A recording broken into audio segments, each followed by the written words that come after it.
So where are you? Skogafoss.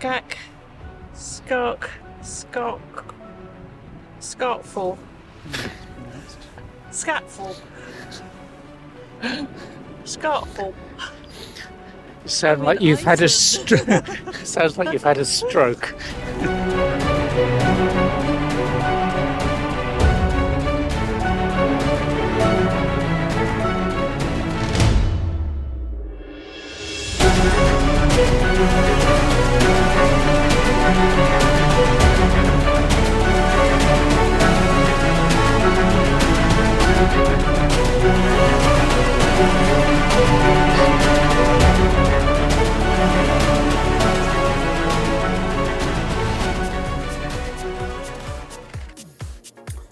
Well, this is Seyðisfjörður, one of the few places I can pronounce, and we had a good dinner there before hitting the road to the Reynistrangr Stacks. I think I've pronounced that reasonably well, just about. Anyway, as you can see, it's somewhat windy, so it doesn't really matter how well or how badly you pronounce an Icelandic name. Nobody can hear you anyway.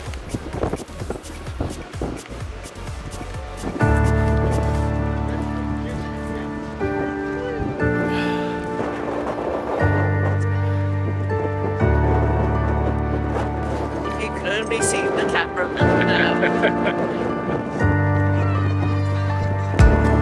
It's horribly windy.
And here we are at Skogafoss.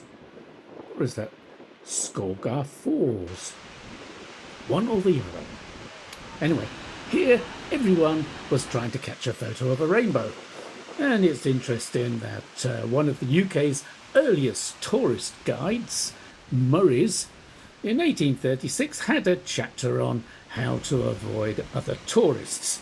Well, perhaps in 1836 the advice was to come to Iceland. Nowadays, though...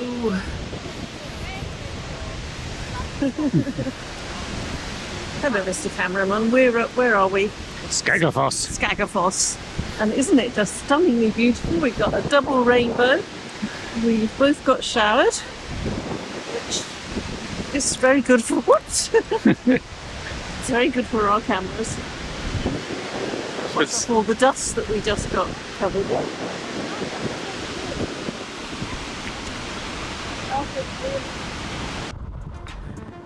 We're off to the town of Vik, which sits at the bottom of Katla volcano. And we'd have liked to have seen some real volcanic eruptions, but we're far too softy for that. So went off to the Icelandic lava show, where we learned that the volcano had a habit of erupting every 50 years and it was long overdue. So they were all ready to evacuate the place at a moment's notice.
You can't go to Iceland without a visit to the historic Thingvellir National Park.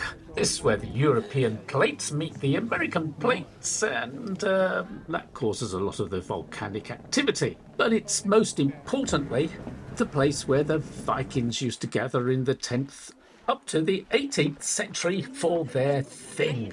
And this was an annual party where honour issues were resolved and rules established and who was in and who was out.